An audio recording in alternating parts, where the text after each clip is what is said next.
Let's now finish this valuation segment with actually calculating the annual potential return, the CAGR. Sometimes I refer to the share price appreciation in terms of CAGR, so it's just compound annual average growth rate. So that can be, CAGR can be for anything. And sometimes I refer to the share price appreciation per year, and sometimes I call it a total return CAGR, and then I've included dividends, and maybe even for evolution, using that last example of 4 years time for normalization and just 5% EPS growth per year from our last known level of last 12 months for 591 euros per share, that would take us to an EPS of, just to make it really, really clear here, 5.91 times 1.05 times 1.05, etc. So 5.99 times 1.05 to the power of 4. That takes us to 7.2 euros per share. Remember, this is a kind of a tricky company. It's a Swedish company, and they report in euros, and the share price is listed in kronor. I'm not aware of other listings, but there probably are. Anyway, using the market average multiple of 16.5, well, the mathematics is really, really easy, since the current multiple is just about 10. So that means a 65% upside today. But you could also say that if you really shouldn't expect to get those 65% right away, but rather that it takes 4 years, for example, for a normalization. I would suspect that it will go much faster than that. But anyway, let's make this a 4-year calculation, and taking into account that we have now turned this into a slow-growing company. That means that the CAGR for the share price is the share price we expect 4 years from now. So that would be the 7.2 EPS times 16.5, and then divided by today's share price. So 1,304 through 674, that simply gives you the factor how much the share price should or will appreciate if our assumptions are correct. And then you take that to the power of 1/4. That's how you calculate 4 years compound annual growth rate minus 1, and then you get to 18%.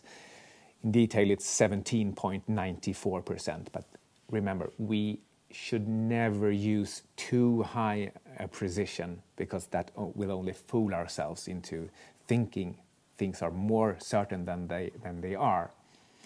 We also have a dividend yield. The most recent dividends, annual dividends, have been 31 and 32 kronor, Swedish kronor, respectively. And 32 over 674 is 4.75%. So this is actually much more a dividend stock than it is a growth stock right now, and it's valued as a has-been shrinking company. It's really a dramatic change. The total annual return, were they only to grow their EPS on average by 5% per year and only be valued at the market average backward-looking multiple, and they simply keep this dividend level, then you will get almost a 23% annualized total return. That sounds pretty good, and that's with these pretty negative assumptions. Just imagine what happens if we allow for a little bit higher than valuation multiple and adding a few percentages in growth. Then we would quickly get to 30% potential per year at the current level. The risk assessment, however, is that we know too little. We have huge uncertainty regarding the future profit margin, future profitability, as well as the growth rate. And there are more risk points to take into account for the negative TA trend, so it's likely to continue down, and we might even get a cascading selling from the many shareholders that have held out so far. There is really no natural supports in terms of the share price due to the 100x rise in price over 6 years earlier, so there are no natural supports. So the risk, the subjective risk of this assessment must be high. So when compared to a market investment or some other company where we are more certain about their quality and their income, this one deserves a pretty high risk adjustment. Just remember that using a high risk adjustment or using a high discount factor, that bakes into the warranted price today, it builds in a very high annual return as time moves, and you get rid of the discounting for that year. So that is what you get.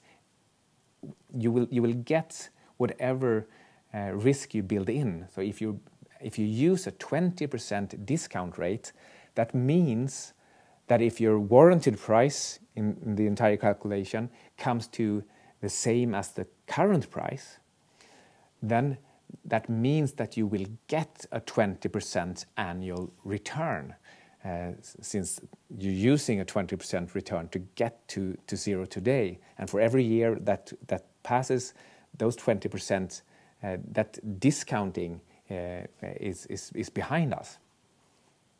And another way of looking at this, I did this in the DCF calculator, is that if we use just a 5% growth rate, but use as a starting point a 40% lower earnings rate, a 40% lower free cash flow level to start from, and then we get to a warranted value today, a net present value of 60 euros, which is exactly where it is. So this is what's built in, a 40% drop in the profitability level and only a 5% nominal growth rate going forward from here.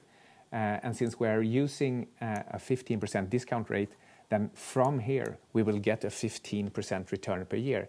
That is a pretty good deal, given these assumptions of a 40% drop permanently in profitability, which I think is quite unreasonable. I can't see how their business model have changed that much. However, we have a lot of headwinds. Again, it's both the market valuation multiples that are bound to roll over sooner or later, unless there is a lot of money printing coming, which I, on the other hand, think will come. So the market valuation multiple is a headwind. Market TA is also below 200-day, is a headwind. We have tariff wars, a looming recession. This could create mean less money available for gambling. And again, we should add risk points for context and timing. And this all means that this is a good investment right here, right now. However, considering the external circumstances, it's likely to go lower before it goes higher. So this could become, if it goes down to, let's say, 500 to 550, this could become a great investment, a great opportunity with all types of bells and whistles. Right now, it's a good investment, but not a super great one, and not in any rush.